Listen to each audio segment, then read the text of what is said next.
Hello students, in this video we are going to discuss the biography of DJ Enright, Dennis Joseph Enright. हम इनकी biography को आज discuss करेंगे। इनकी जो डेट ऑफ बर्थ है वो 1920 है और 2002 के अंदर ये इस दुनिया से चले गए थे, इनकी डेथ हो गई थी। इनकी इंपॉर्टेंट वर्क्स हैं द रिबेल है and other many works. DJ Enright was born on March 11, 1920 and he passed away on 31st December 2002. DJ Enright was a British poet. ये एक ब्रिटिश पोइट है, नोवेलिस्ट है एंड एकेडमिक राइटिंग्स भी इन्होंने लिखी हैं। He gained recognition for his work in various literary genres. इन्होंने बहुत सारी रिकॉग्निशन गेन की थी, यानी कि इनकी पहचान बहुत बढ़ गई थी और इन्होंने बहुत अच्छी पोएम्स, अच्छे वर्क्स लिखे हुए हैं जो बहुत ज़्यादा पॉपुलर हो गए थे। इनराइट टॉट एट वेरियस यूनिवर्सिटीज़, ये प्रोफेसर भी हैं, बहुत सारी यूनिवर्सिटीज़ में इन्होंने पढ़ाया हुआ है including the university of Singapore. University Singapore prominent किया गया है, सो ये इंपॉर्टेंट याद रखना है आपको, ठीक है। His poetry often displayed with wit and a keen observation of human nature. इनकी पोइट्री के अंदर ह्यूमन नेचर को बहुत ज़्यादा ऑब्जर्वेशन मिलती है ह्यूमन नेचर की। अब देख ले, ये हमने पढ़ लिया कि ये किस तरह का लिखते हैं, ठीक है, इनका वे ऑफ राइटिंग क्या है। और इनके अब नोटेबल वर्क्स देख लेते हैं। कलेक्टेड पोएम्स, ठीक है। A fast book as a versatile writer, इन्होंने ये लिखी थी।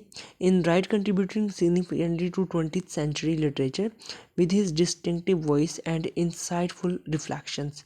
20th सेंचुरी के अंदर इन्होंने लिटरेचर के अंदर बहुत कमाल और स्किलफुल काम किए हुए हैं। बट इनका राइटिंग का जो पर्पज़ है या इनकी राइटिंग्स के अंदर ह्यूमन नेचर की रिफ्लेक्शन बहुत ज़्यादा मिलती है। ये ज़्यादातर रियलिटी पर लिखते हैं। इनकी एक पोएम है द रिबेल जो इन्होंने बागी लोगों पर लिखी थी। वो सोसाइटी से डिपेक्ट करती है, ठीक है। सोसाइटी के यंग जनरेशन जो है उनकी तरफ इशारा करती है कि यंग जनरेशन कैसी है, उनके थिंकिंग के वेज़ क्या हैं। इनका फुल नेम डेनिस जोसेफ है। इनराइट जो है इनका फैमिली नेम है। Some of Dennis Joseph Enright's famous works include the laughing hyena and other poems.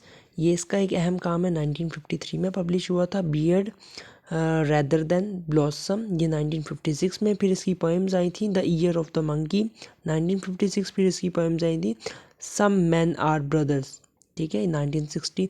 तो ये इसकी इंपॉर्टेंट पोएम्स हैं, इंपॉर्टेंट वर्क्स हैं। और उसके बाद कलेक्टेड पोएम्स 1948 से 1998, ये इसका एक कलेक्शन है। इसके अंदर से बहुत सारी पोएम्स लिखी हुई हैं।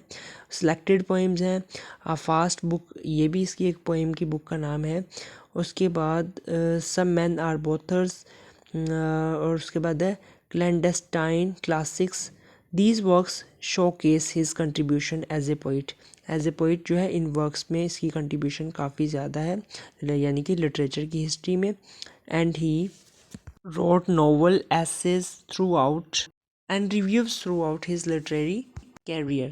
इसने बहुत सारे नॉवेल्स लिखे थे, बहुत सारी पोएम्स लिखी थी, पोइट्री लिखी थी बहुत सारी, और लिटरेरी जॉनरा में इसने खुद को एक important and prominent figure prove किया था अपनी पोइट्री की बुक्स के ज़रिए से। बहुत सारी बुक्स लिखी थी जिसके अंदर कलेक्शन ऑफ पोएम्स मिलती हैं।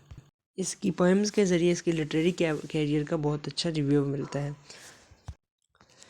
DJ Enright parents were Joseph Enright and Mary Ellen O'Donnell। ये इसके पेरेंट्स का नाम था, ठीक है।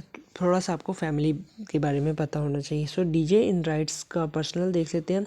was married twice, 2 दफ़े इसने शादी की थी। His first wife was Thelma Lucille Brenner and they had 3 children together। उनके 3 बच्चे थे फर्स्ट वाइफ से। After their divorce he later married an Olive, ठीक है। Enright's family life is a part of his personal history alongside his literary achievements.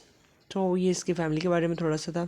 Hope आपको अच्छे से इसकी बायोग्राफी समझ आ गई होगी। बायोग्राफी बेसिकली ये होता है कि हमें राइटर का थोड़े बहुत पता हो, डेट ऑफ बर्थ, डेथ, और इस तरह से हमें MCQs आ सकते हैं, और उसकी लिटरेरी राइटिंग्स के बारे में थोड़ा बहुत पता हो। इस तरह भी क्वेश्चन आ सकता है, कोई से 5 लिटरेरी वर्क्स लिखो, इसलिए हमें इनकी बायोग्राफीज तैयार करनी चाहिए। So stay connected with me. Good bye.